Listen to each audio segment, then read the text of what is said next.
मेरे शौहर शाहिद 2 दिन पहले घर से निकले थे। उन्होंने कहा था कि एक जरूरी काम से वो हरिहरपुर जा रहे हैं, 2 दिनों में लौट आएंगे। आज सुबह ही मेरी शाहिद से फोन पर बात हुई। वो काफी खुश नजर आ रहे थे। उन्होंने कहा कि वो लखनऊ के पास हैं, दोपहर से पहले वो हजरतगंज आ जाएंगे और एक बड़ी खुशखबरी देंगे। लेकिन दोपहर तक खबर आए कि लखनऊ हाईवे पर शाहिद का एक्सीडेंट हो गया है। खबर सुनते ही मैं बदहवासी में लखनऊ ट्रामा सेंटर की ओर भाग पड़ी। जब हॉस्पिटल पहुंची तो पता चला कि शाहिद की कार से एक ट्रक की टक्कर हो गई थी, जिसमें शाहिद गंभीर रूप से घायल हो गए हैं। उन्हें ऑपरेशन थिएटर में ले जाया गया है। 5 घंटे से मैं ऑपरेशन थिएटर के बाहर बैठी अपने शौहर शाहिद के बाहर निकलने का इंतजार कर रही थी। रात के 8 बजे शाहिद को वार्ड में शिफ्ट किया गया। वो अब तक कोमा में था। मैं अपने शौहर का हाथ अपने हाथों में लिए बस रोए जा रही थी। नर्स ने कई बार मुझसे मरीज से दूर रहने को कहा, लेकिन मैंने भी ठान रखी थी कि जब तक शाहिद को होश नहीं आएगा मैं उसके पास ही रहूंगी। शाहिद के एक्सीडेंट की खबर तमाम रिश्तेदारों और जानने वालों को लग चुकी थी। वेटिंग हॉल रिश्तेदारों से भर गया था, लेकिन किसी को भी शाहिद के वार्ड में आने की इजाजत नहीं थी। मेरी हालत देखकर डॉक्टर्स ने मुझे शाहिद के पास रहने से रोका नहीं और मैं शाहिद के पास बैठी उसके होश में आने का इंतजार करती रही। शाहिद की नसों में जा रही न जाने कितनी बोतलें खाली हो गई, लेकिन वो था कि हिलने तक का नाम भी नहीं ले रहा था। रात के 2:30 बजे थे। मुझे मेरी सास ने कहा कि नगमा तुम कुछ देर आराम कर लो, मैं शाहिद के पास रुक जाती हूँ। लेकिन मैं भी जिद पर थी कि जब तक शाहिद को होश नहीं आएगा मैं यहाँ से उठूंगी नहीं। मेरी सास शहनाज बानो का भी रो रो कर बुरा हाल था, लेकिन मेरी सास के आंसुओं में वो सच्चाई नहीं थी जो असली माँ की आंखों से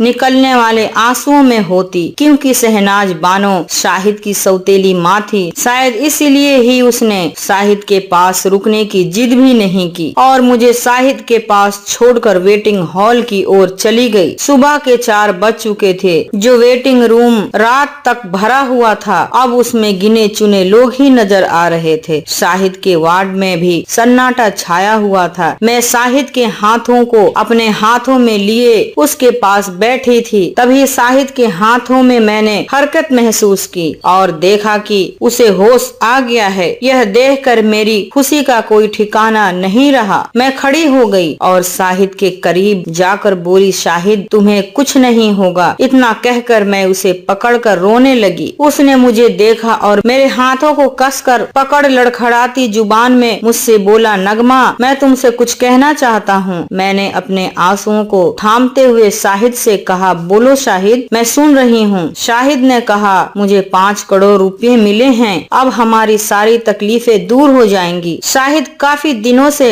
अपने कर्ज को लेकर परेशान था और आज उसका एक्सीडेंट हो गया। उसके पूरे शरीर में जख्म थे, सिर में भी गहरी चोट लगी थी। पूरे दिन की बेहोशी के बाद अब उसे होश आया था। ऐसे में शाहिद की दिमागी हालत ठीक नहीं हो सकती थी, इसीलिए मुझे उसकी बातों पर बिल्कुल यकीन नहीं हुआ। मैंने कहा, शाहिद मैं जानती हूँ कि तुम पर लाखों का कर्ज है और तुम पिछले कई दिनों से अपने इन्हीं कर्जों को लेकर डिप्रेशन में थे। मैंने तुम्हें समझाया भी था कि तुम टेंशन न लो, सब ठीक हो जाएगा, लेकिन तुम मेरी बात सुनते कहाँ हो। आज देखो तुम्हारा क्या हाल हो गया। अभी तुम होश में नहीं हो, इसीलिए पहले पूरी तरह ठीक हो जाओ, फिर आराम से हम लोग रुपयों के बारे में बात करेंगे। शाहिद ने कहा, नगमा मेरे पास वक्त नहीं है, तुम मेरी बात पर यकीन करो, मैं सच कह रहा हूँ।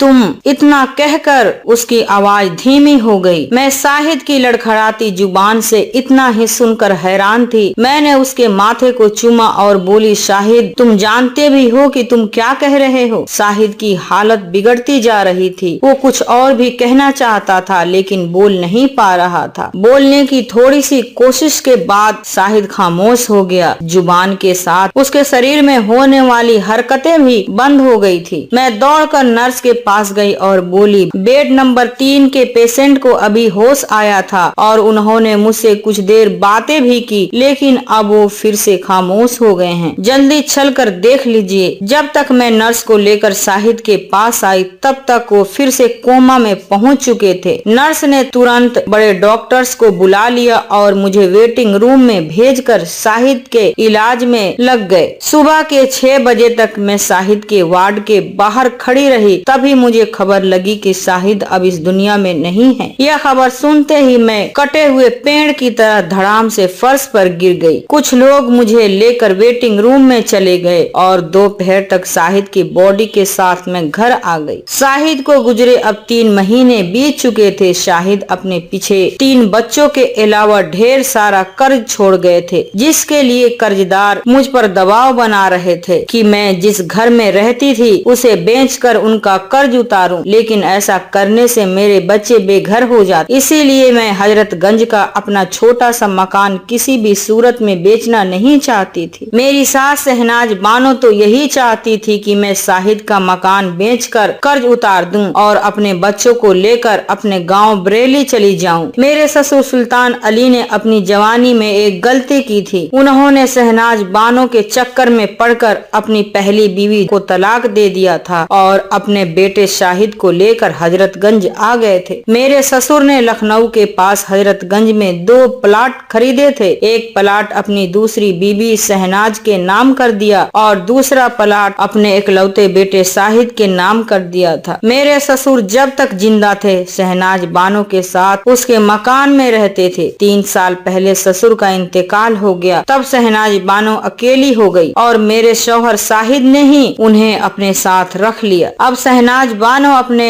मकान को किराए पर उठाकर मेरे घर पर ही रहती थी और चाहती थी कि मैं शाहिद का ये प्लाट बेचकर कर्ज उतार लूं, लेकिन मैं अपनी सौतेली सास की मनसा को पूरा करने के मूड में नहीं थी। एक दिन मैंने कह दिया कि आप अपने मकान में चले जाइए और वहीं रहिए, मुझसे अब आपकी सेवा नहीं होगी। शहनाज बानो ने अपना सामान उठाया और अपने मकान में शिफ्ट हो गई, लेकिन उन्होंने गुस्से में सभी कर्जदारों को मुझसे अपना कर्ज वसूलने को कह दिया, जिससे लोग मेरे घर पर आकर मुझसे शाहिद का कर्ज अदा करने का दबाव बनाने लगे। मेरे 2 बेटियां और 1 बेटा था। तीनों प्राइवेट स्कूल में पढ़ रहे थे, लेकिन शाहिद के मरने के बाद से मैं इतनी तंगहाली में पहुंच चुकी थी कि तीनों बच्चों की स्कूल फीस तक नहीं दे पाई थी। स्कूल वालों ने कुछ महीनों तक तो कुछ नहीं बोला, लेकिन अब वो बच्चों पर फीस अदा करने का प्रेशर बना रहे थे। इन्हीं सब बातों को लेकर मैं बेहद परेशान थी। मैंने अपने तमाम रिश्तेदारों और शाहिद के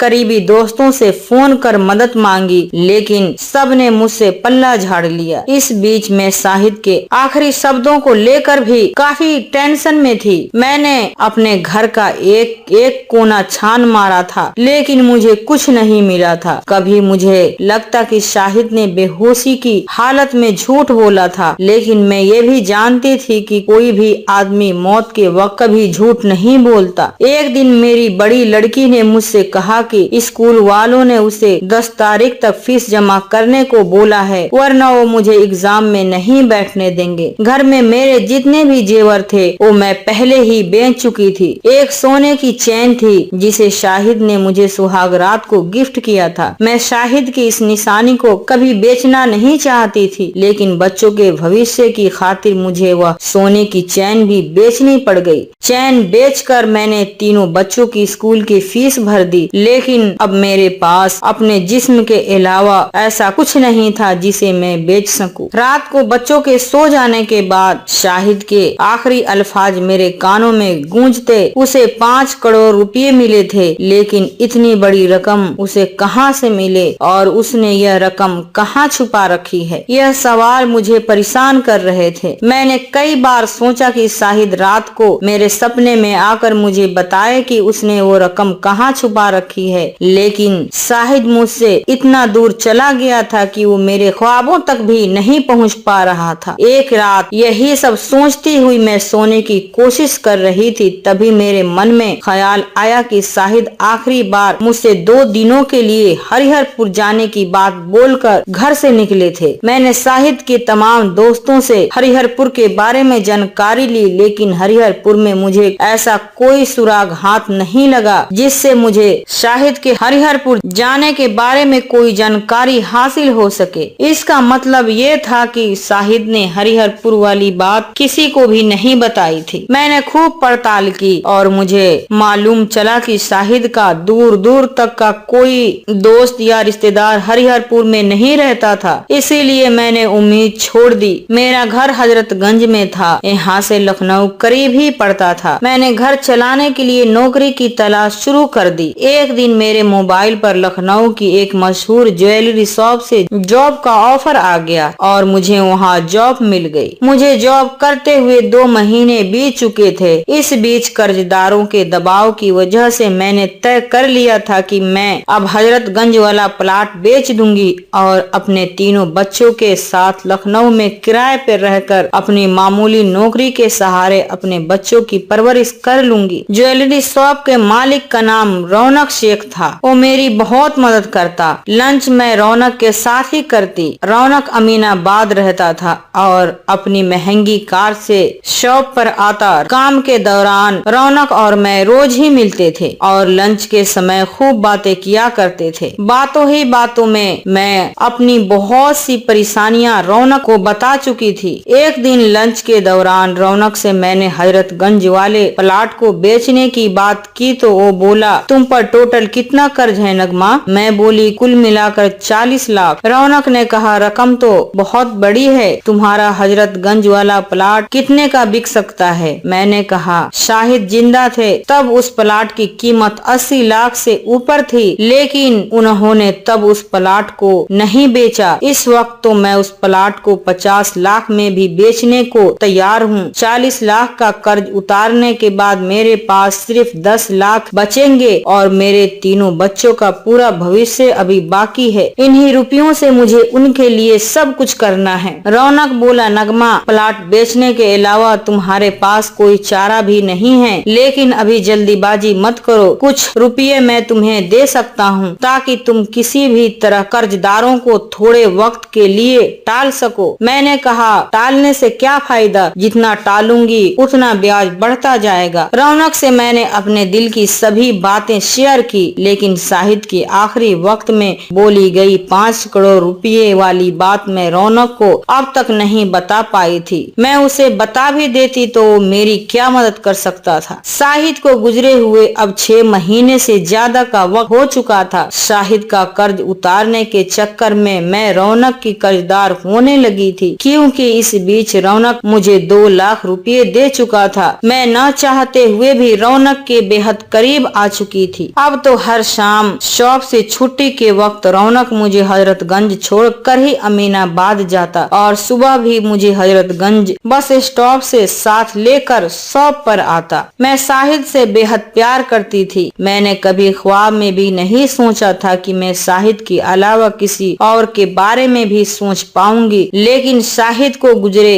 अभी 1 साल भी पूरा नहीं हुआ था कि मुझे रौनक से प्यार हो गया और वो भी मुझे चाहने लगा। अब तो जब भी समय मिलता मैं रौनक के घर अमीनाबाद पहुंच जाती और उसके साथ समय बिताकर ही अपने घर लौटती। हम दोनों के बीच के सारे फासले मिट गए थे। बिना शादी के ही हम दोनों शौहर और बीवी के रिश्तों में बंध चुके थे। हमारी शॉप के सभी लोग हम दोनों की इस मोहब्बत को समझ चुके थे और रौनक को भैया तो मुझे भाभी कहने लगे थे। मैं रौनक को पाकर बेहद खुश थी। शाहिद के जाने से मेरी जिंदगी में जो खालीपन आ गया था उसे रौनक ने पूरा कर दिया था। मेरी बदरंग सी हो चुकी जिंदगी में रौनक ने फिर से रंग भर दिए थे। मेरी और रौनक की नजदीकियों की खबर जब मेरी सास शहनाज बेगम को लगी तो उसने कर्जदारों को कह दिया कि अपनी रकम जल्द वसूल लो, वरना ये औरत कभी भी प्लाट बेचकर अपने आशिक के साथ रफू चक्कर हो जाएगी। मेरी सास के इस हरकत का नतीजा ये हुआ कि कर्जदारों ने मुझे फिर से परेशान करना शुरू कर दिया। एक दिन मैंने परेशान होकर रौनक से शाहिद की आखिरी वक्त वाली बात बता दी। रौनक ने कहा, अगर तुम्हारे शौहर आखिरी वक्त में हरिहरपुर गए थे तो हमें हरिहरपुर जरूर जाना चाहिए, लेकिन जाने से पहले हमें ये मालूम करना होगा कि वो हरिहरपुर में कहाँ गए थे। मैंने कहा, यही तो मालूम नहीं है कि वो आखिरी वक्त में हरिहरपुर क्या करने गए थे। उनके साथ कोई नहीं था, इसीलिए यह कैसे मालूम होगा। रौनक ने कहा, शाहिद की कॉल डिटेल से हम ये पता लगा सकते हैं। मैंने रौनक के कहने पर अपने शौहर शाहिद की कॉल डिटेल्स निकलवाई और शाहिद के एक्सीडेंट से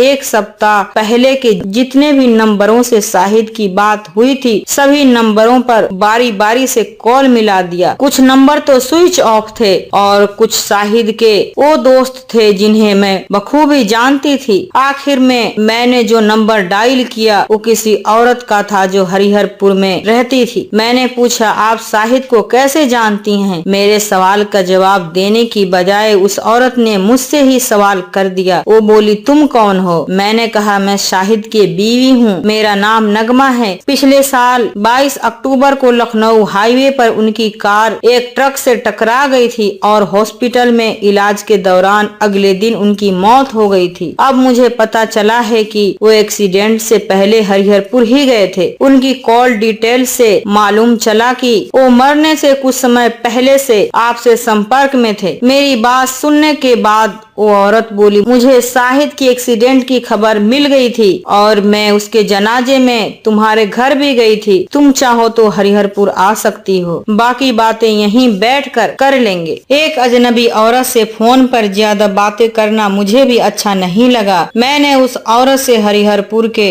उसके घर का एड्रेस लिया और अगले ही दिन रौनक के साथ हरिहरपुर के लिए निकल पड़ी। मैं रौनक की कार में उसकी बगल में बैठी सोच रही थी कि आखिर हरिहरपुर वाली उस औरत से शाहिद का क्या रिश्ता था। जिस औरत से मेरी सुबह फोन पर बात हुई थी, दोपहर तक हम लोग उस औरत के घर के दरवाजे पर खड़े थे। घर क्या, यह तो एक आलीशान बंगला था। मैंने डोर बेल बजाई तो एक अधेड़ उम्र की औरत ने दरवाजा खोला और सलाम दुआ के बाद वो औरत हमें लेकर अपने बड़े से ड्राइंग रूम में पहुंच गई। अपनी नौकरानी को 3 कप चाय के लिए बोलकर वो हमारे सामने वाले सोफे पर आकर बैठ गई और बोली, मेरा नाम जैनब है और शाहिद को जन्म देने वाली माँ मैं ही हूँ। उस औरत के मुंह से यह बात सुनकर मेरे तो होश उड़ गए। अपने असली सास को इस तरह अपने सामने देख मैं झट से अपनी जगह से उठी और उन्हें गले लगाकर रोने लगी। वो भी मुझे गले लगाए हुए रोने लगी थी। कुछ देर बाद हम दोनों ने खुद को संभाला और अपनी अपनी जगह पर बैठ गए। अब रौनक को अपने साथ यहाँ लाने पर मुझे बेहद शर्मिंदगी महसूस हो रही थी, क्योंकि मैं रौनक के साथ इस उम्मीद में हरिहरपुर आई थी कि मुझे शाहिद की आखिरी बातों का कोई सुराग मिल सके। लेकिन मैं तो अनजाने में शाहिद की सगी माँ के घर आ गई, वो भी अपने आशिक रौनक के साथ। अगर उन्हें रुपयों के बारे में कुछ पता भी होगा तो अब वो मुझे नहीं बताएंगी, क्योंकि उनका बेटा तो मर चुका है और बहू किसी और के साथ गुलछर्रे उड़ा रही है। अगर मुझे मालूम होता कि मैं शाहिद की असली माँ से मिलने जा रही हूँ तो मैं रौनक को यहाँ हरगिज न लाती। और वही हुआ जिसका डर था। मेरी सास जैनब ने मुझसे पूछा, तुम्हारे साथ यह कौन है नगमा? अपनी सास के इस सवाल को सुनकर मैं सकपका गई। मैं समझ ही नहीं पा रही थी कि मैं क्या जवाब दूं। मेरे चेहरे की शर्मिंदगी को जैनब बानो ने शायद पढ़ लिया था। मैंने सहमी सी आवाज में कहा, मैं इन्हीं के शॉप पर जॉब करती हूँ। आज छुट्टी थी तो मैंने ही रौनक से हरिहरपुर चलने को कहा। इन्हें भी हरिहरपुर मार्केट में कुछ काम था तो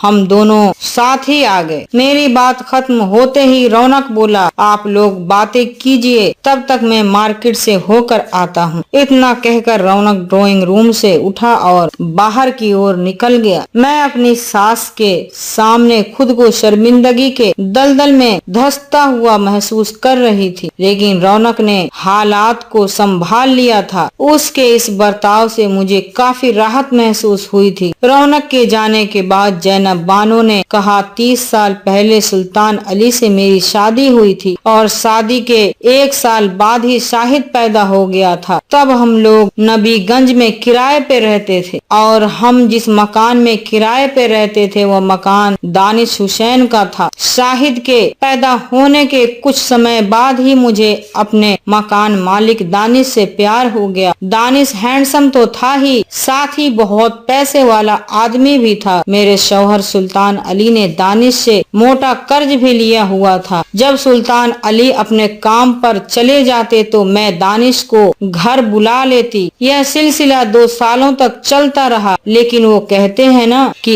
इश्क और मुश्क छुपाए नहीं छुपते। एक दिन मेरे शौहर सुल्तान अली ने हमें रंगे हाथों पकड़ लिया, लेकिन बिना हंगामा किए मुझे और दानिश को अपने सामने बिठाया और उन्होंने दानिश से पूछा कि क्या तुम जैनब से सच्चा प्यार करते हो या सिर्फ अपनी हवस पूरी करने के इरादे से इसके पास आते हो। सुल्तान अली की बातों का जवाब देते हुए दानिश ने कहा, मैं जैनब से बेइंतहा प्यार करता हूँ। तब सुल्तान ने मुझसे यही सवाल किया तो मैंने भी कह दिया कि मैं दानिश से प्यार करती हूँ। तब उन्होंने कहा कि मुझे दानिश और सुल्तान में से किसी एक को चुनना होगा और मैंने सुल्तान के सामने ही दानिश का हाथ पकड़ लिया। मेरे इस फैसले की इज्जत करते हुए मेरे शौहर सुल्तान ने मुझे तलाक दे दिया और मेरे बेटे शाहिद को लेकर हजरतगंज चले गए। सुल्तान अली से तलाक और दानिश से शादी के बाद मैं काफी समय तक नबीगंज में ही रही।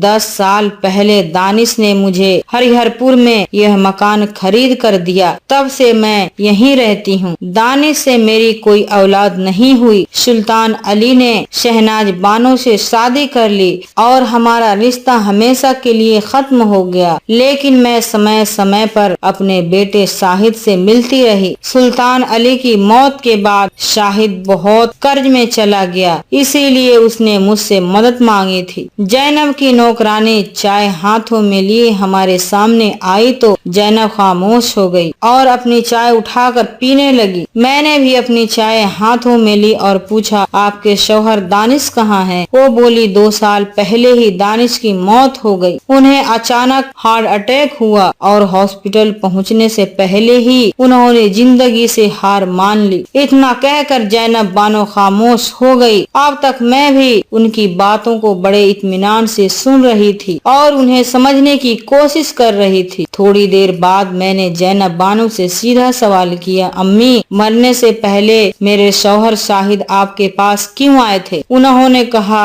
अपने शौहर दानिश के मरने के बाद मैं बिल्कुल अकेली हो गई थी। अब शाहिद के अलावा मेरा इस दुनिया में और कोई नहीं था। मैंने शाहिद से संपर्क किया तो मालूम चला कि वो बहुत कर्जे में था, लेकिन तब मैं भी उसके लिए कुछ नहीं कर सकती थी। मेरे दूसरे शौहर दानिश के एक छोटे भाई मुराद हैं। वो अपने परिवार के साथ ऑस्ट्रेलिया में रहते हैं। दानिश की अचानक मौत की खबर सुनकर वो नबीगंज आए और कुछ दिन यहीं रहकर उन्होंने नबीगंज की अपनी सारी प्रॉपर्टी को बेचना शुरू कर दिया और दानिश की बीवी होने के नाते मुझे नबीगंज की प्रॉपर्टी का मेरा हिस्सा मिल गया। मेरे हिस्से के 10 करोड़ रुपए मेरे बैंक अकाउंट में आ गए। मैंने 5 करोड़ अपने पास रखकर बाकी के 5 करोड़ रुपए शाहिद को देने का मन बना लिया। यह बात मैंने शाहिद को बताई और उसे हरिहरपुर बुला लिया। जब वह हरिहरपुर आया तो मैंने उसे एक सलाह दी। मैंने कहा कि तुम अब यह 5 करोड़ लेकर हजरतगंज मत जाओ, बल्कि हजरतगंज की अपनी हिस्से की प्रॉपर्टी को बेचकर अपना कर्ज उतार लो और अपने बच्चों को लेकर यहाँ मेरे पास हरिहरपुर चले आओ। उसे मेरी यह सलाह बेहद पसंद आई और वो यहाँ से निकल गया, लेकिन अभी वो लखनऊ भी नहीं पहुँचा था कि उसका एक्सीडेंट हो गया। और इतना कहकर जैनब बानो की आंखें फिर से भर गई।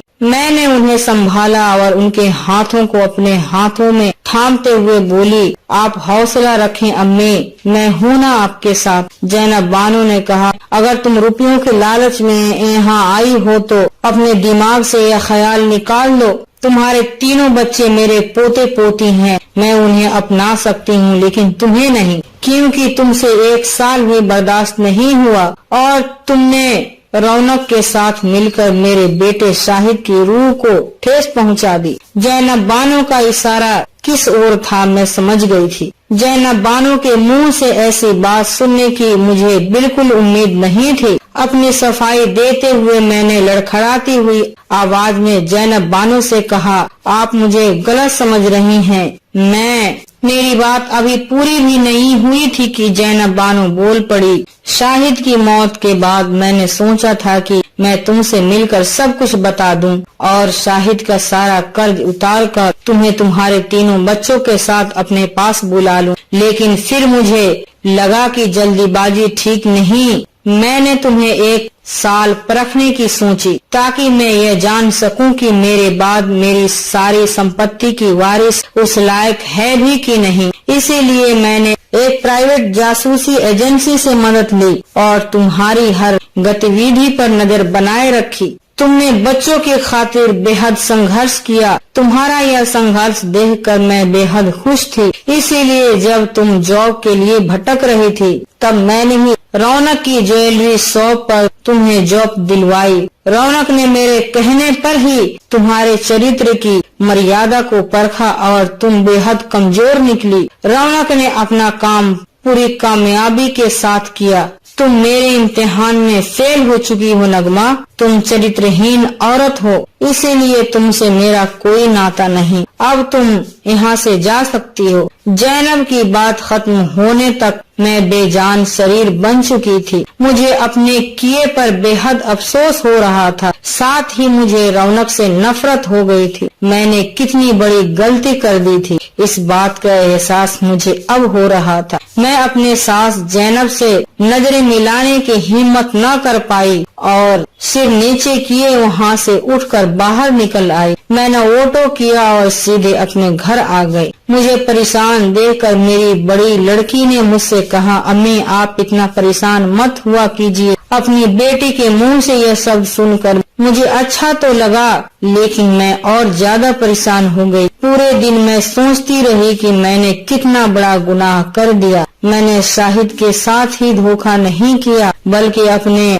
बच्चों के भविष्य को भी मुसीबत में डाल दिया। मैंने खुद को क्यों नहीं रोका? क्या रौनक ने मुझसे जबरदस्ती की? नहीं, बल्कि मैं खुद ब खुद रौनक के करीब गई थी, इसीलिए गुनहगार मैं खुद हूँ। यह सब सोचकर मैं कई दिनों तक परेशान रही। मैंने लखनऊ वाली जॉब छोड़ दी थी, क्योंकि अब उस ज्वेलरी शॉप पर काम करने का कोई मतलब नहीं रह गया था। कर्ज वाले मुझे लगातार परेशान कर रहे थे। इधर मेरी सौतेली सास ने भी पूरे मोहल्ले में मुझे बदनाम किया हुआ था। मैं अपनी गलतियों का खामियाजा भुगत रही थी।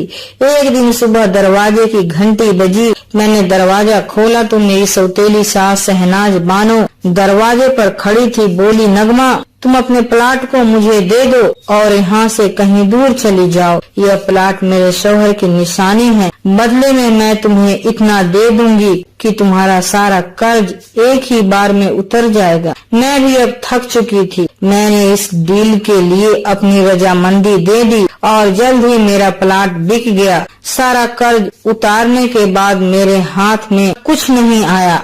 मैं अपने 3 बच्चों को लेकर लखनऊ आ गई और यहीं किराए पर मैंने एक मकान ले लिया। लखनऊ में रहकर मैं जॉब ढूंढने लगी, लेकिन जॉब नहीं मिली। 2 महीने के अंदर मैं इतना परेशान हो गई कि मैंने तय कर लिया कि तीनों बच्चों को हरिहरपुर में उनकी दादी जैनब बानो के हवाले कर दूंगी और कहीं जाकर खुदकशी कर लूंगी। मेरे पास अब यही आखिरी रास्ता बचा था। इससे मुझे अपने कर्मों का फल मिल जाएगा और जैनब बानो की देख रेख में बच्चों का भविष्य भी बेहतर हो जाएगा। अगली सुबह ही मैंने तीनों बच्चों से कहा कि मैं उन्हें हरिहरपुर ले चल रही हूँ, जहाँ उनकी असली वाली दादी रहती है। तीनों बच्चे बेहद खुश हुए और हरिहरपुर जाने की तैयारियों में लग गए। दोपहर तक मैं उन्हें लेकर अपनी सास जैनब बानो के घर पहुँच गई। इतने बड़े घर को देख तीनों बच्चे बेहद खुश थे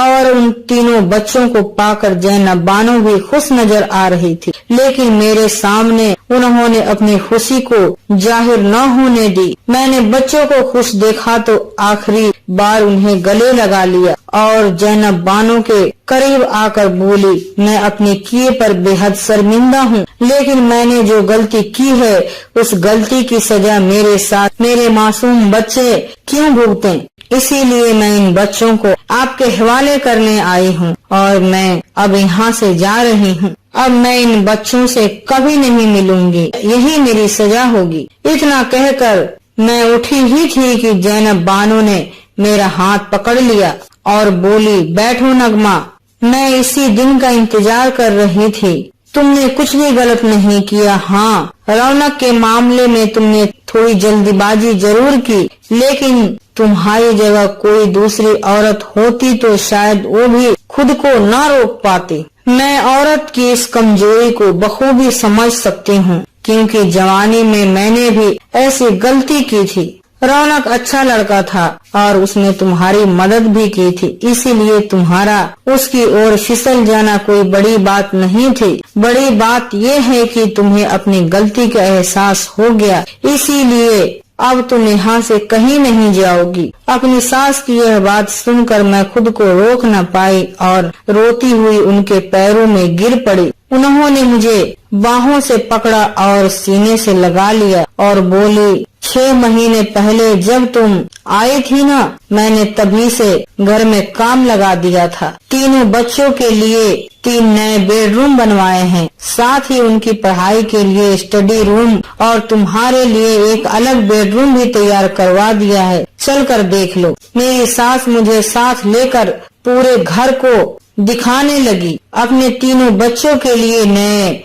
बने कमरों को देखकर मैं बेहद खुश थी। तभी मेरी सास मुझे लेकर एक खूबसूरत से कमरे में दाखिल हुई और बोली, ये तुम्हारा बेडरूम है नगमा। इतने बड़े और इतना खूबसूरत बेडरूम को तो मैंने ख्वाबों में भी नहीं देखा था। मैंने हैरानी भरी आवाज में अपनी सास से कहा, अम्मी, अब मुझे अलग बेडरूम की क्या जरूरत है? मेरे इस सवाल का जवाब दिए बिना मेरी सास मुझे लेकर बंगले की बड़े से गार्डन में आ गई। काफी देर तक हम दोनों सास बहू गार्डन में घूमते रहे। तभी डोरबेल बजी। घर की नौकरानी ने दरवाजा खोला तो सामने रौनक खड़ा था। उसे देखकर मैं हिल सी गई। तभी जैनब बानो उसकी ओर बढ़ गई और उसका हाथ पकड़कर उसे मेरे पास ले आई। मैं रौनक को देखकर सदमे में आ गई थी, फिर भी मैंने हिम्मत की और जैसे ही वो मेरे करीब आया, मैंने एक जोरदार तमाचा उसके गालों पर जड़ दिया। उसने अपने गालों पर हाथ रखा और जैनब बानो की ओर देखकर मुस्कुराने लगा।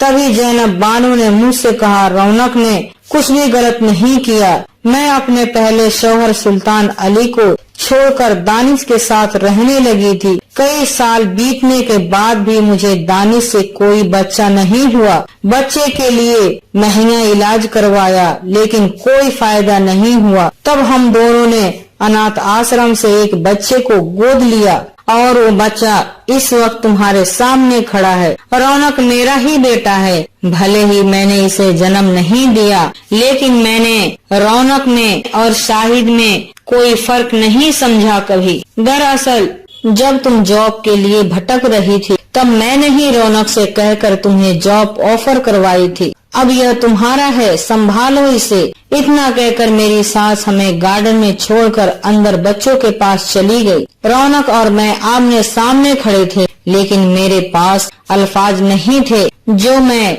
रौनक से कुछ कह पाती। तभी रौनक मेरे करीब आया और बोला, मैंने तुमसे कोई धोखा नहीं किया। मैं अम्मी के कहने पर तुमसे नजदीकियां बढ़ाई, लेकिन धीरे धीरे मुझे एहसास हुआ कि मैं सचमुच तुमसे प्यार करने लगा हूँ। आई लव यू नगमा। इतना कहकर रौनक ने मेरे हाथों को पकड़ लिया। अब मैं समझ चुकी थी कि मेरे लिए मेरी सास ने इतना बड़ा और इतना खूबसूरत बेडरूम क्यों बनवाया था। शाम तक मैं और रौनक गार्डन में थे। तभी मेरी सास मेरे करीब आई और बोली, मैंने अभी काजी साहब से बात की और नजदीक का बारात घर भी बुक कर लिया है। अगले हफ्ते ही तुम दोनों का निकाह है। तब तक तुम दोनों अलग अलग ही सोओगे, समझे? अपनी सास की यह बात सुनकर मैं शर्म के मारे मरी जा रही थी कि उन्होंने मुझे बाहों में भर लिया।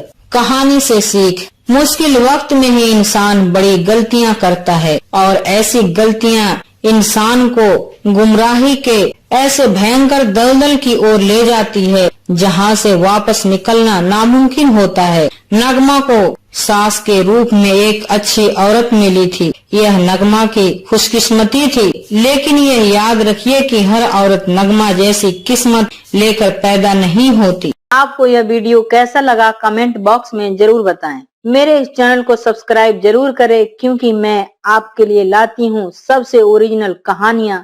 शुक्रिया आप